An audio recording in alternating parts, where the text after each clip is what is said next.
Vamos a hablar de los límites. De los límites. De los límites. Límites, los límites. No geográficos, no, los límites que se pone en política y en política mundial, cómo se hace para poner un límite. Perfectamente linkeado para mí. Impecable. Y la política nacional también. Bien. ¿Por dónde empiezo? ¿Por lo internacional o por lo nacional? A ver, por donde usted quiera, no hay límites. ¿No hay límites? No. Bueno, empecemos por lo de afuera y después en tal caso vamos hacia lo de adentro. Bien. Lo de afuera. Le dejé a Belén una imagen que a ver si la tiene por ahí, la vamos a ver. A ver. ¿Y qué dice? Léelo vos o ustedes. Bueno, dice, submarino nuclear de Estados Unidos llega a Guantánamo un día después del arribo de una flota rusa a La Habana. Bueno, esto justamente tiene que ver un poco con los límites geográficos y los límites políticos. ¿Por qué?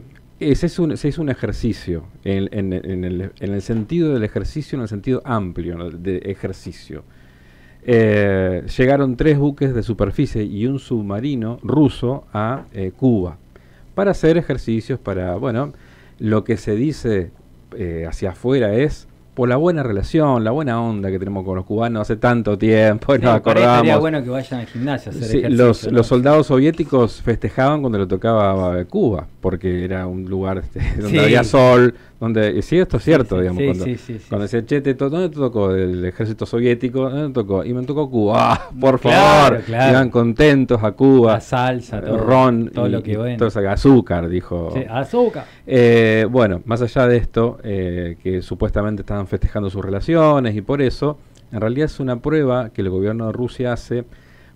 Y justamente fíjate que con esta prueba, ¿cómo reacciona Estados Unidos? Reacciona de esta forma. Es decir, envía un submarino, también ellos, a Cuba, porque Guantánamo está ahí.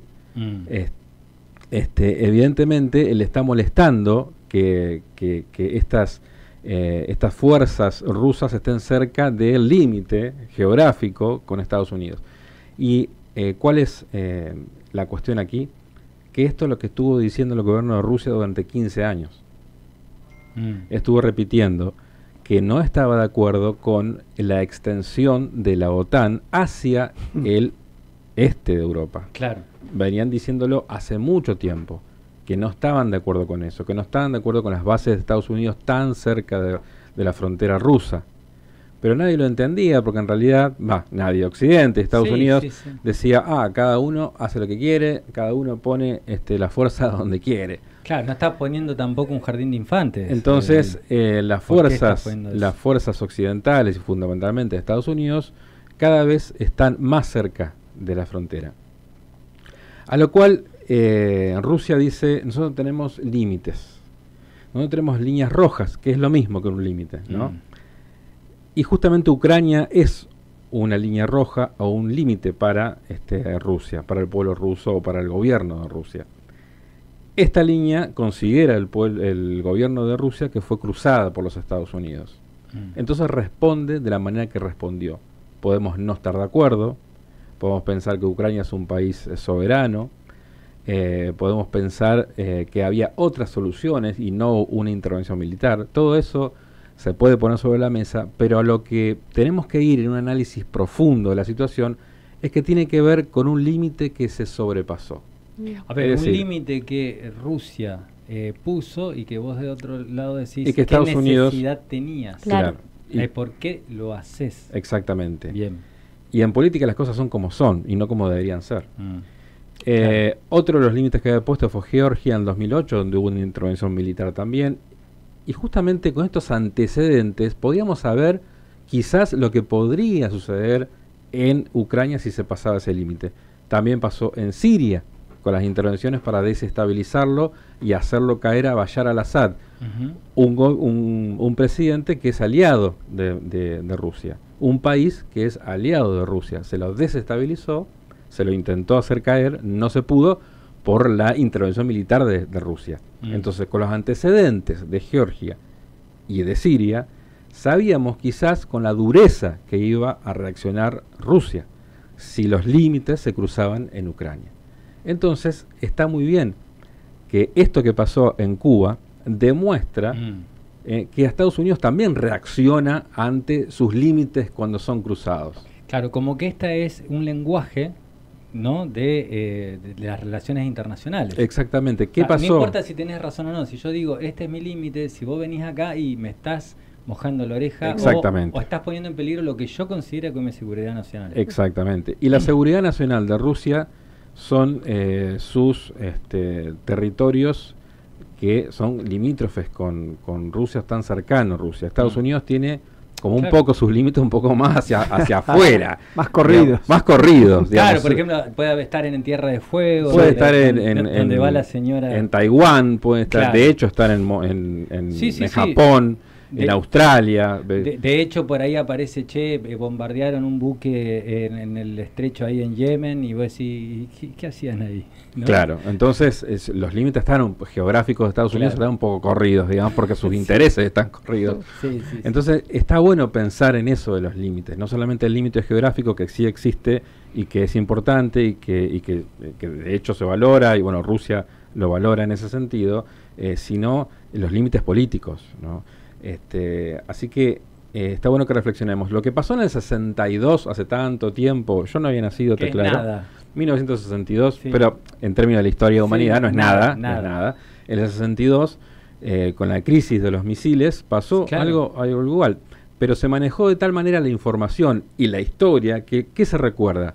Que la Unión Soviética quiso poner misiles nucleares en Cuba y se pudrió todo. Claro, se llegó casi a la guerra nuclear. Básicamente era algo que se podía entender que reaccione. Pero lo que no se cuenta es que previamente a eso Estados Unidos había puesto misiles nucleares en Turquía.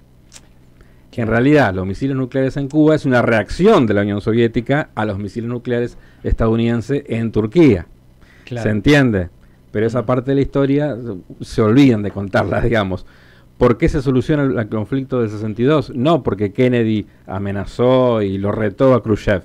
No, se solucionó porque dijeron, bueno, retiramos los misiles nucleares de Turquía y los soviéticos dijeron, perfecto, nosotros retiramos los de Cuba. Te pregunto algo, y también, ya que está César, capaz que puede también dar su opinión con respecto a esto.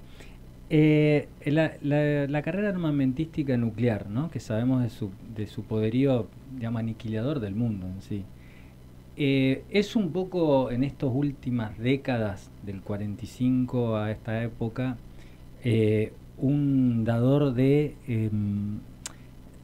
paz, seguridad. De seguridad, como diciendo, mira, acá nadie se hace el loco porque cualquiera puede destruirlo absolutamente todo. Sí, pero ahora, esto sí, desde que se llegó a la noción de la destrucción mutua asegurada, que en inglés justamente se juega con las palabras, pero las iniciales conforman la palabra locura. O sea, MAD, por ejemplo, que es la destrucción mutua asegurada en inglés, justamente es una locura, pero permitió que no se enfrenten directamente entre sí, la Unión Soviética y Estados Unidos, porque era la destrucción del planeta. Pero ahora estamos en una situación muy particular, en donde los límites de Estados Unidos lo ha corrido demasiado, en donde cada día se corren la valla se va corriendo cada vez más allá. En un principio habían dicho que le iban a dar material bélico a Ucrania para que se defienda de Rusia. Ahora están diciendo que pueden atacar territorio ruso. Y en esto vamos a hacer, vamos a linkearlo con lo nacional. La noticia de hoy es que Argentina va a formar parte del grupo Rammstein. El grupo Rammstein no es el grupo de rock alemán, que hubiese estado bueno, que hubiese estado buenísimo Rammstein. Ya que le gusta más sano, hubiese ¿no? sido más sano. Javier cante ahí, por ejemplo. Lo que pasa es que Rammstein es una localidad donde hay una base norteamericana y demás. Pero este grupo es un grupo de contacto de ayuda material a Ucrania en la cuestión bélica, digamos. Es decir, se está hablando de quizás los 5 Super Étendard que compró Macri en su momento y que jamás volaron por una cuestión del veto británico sobre un elemento que, si bien el avión es francés, tiene un elemento británico, entonces se vetó, se sacó ese elemento, no se puede utilizar el avión. Nunca, jamás volaron esos 5 aviones Super Étendard modernizados, que son buenos aviones, ya con un concepto viejo, pero son buenos aviones, que se está pensando en donárselo al señor Zelensky. Y esto ya reaccionó el gobierno de Rusia y dijo que va a ser considerado como un acto hostil de parte de la Argentina. Che, pero si ahí no estábamos mojando la chaucha. Qué quilombo. Digo, porque... La mejor definición sí. en un análisis internacional que he escuchado es qué quilombo al pedo. Y yo Claro. creo que es impecable. Y es eso. Fíjate... Le puedo dar 1000 vueltas. Fíjate qué loco, Pero, ¿no? Pero va por ahí. Quilombo al pedo. Sí. No, cuando lo decís científicamente me queda más claro. Pero escúcheme, la pregunta es... Cuando, por ejemplo, hablábamos de los insultos y toda esta cosa, y tenemos a China dando señales de prolongar el swap, ¿no?, durante un año, justo el día de la votación de la ley de bases en el Senado. Evidentemente China puede ser cualquier cosa menos un ideólogo que no entiende de los negocios, me parece. No, ni de los negocios ni de las cuestiones también simbólicas y demás. Tengo entendido, no sé si es cierto, pero tengo entendido, no lo he confirmado, de que va a tener que ser el 4 de julio en Beijing. Claro. La reunión entre Milei y Xi Jinping. El 4 de julio es mucho. En la capital del comunismo mundial. El 4 de julio, el día de la independencia de Estados Unidos. Va a tener, pero aparte dicen, es más, y te arrodillás y cantás en chino.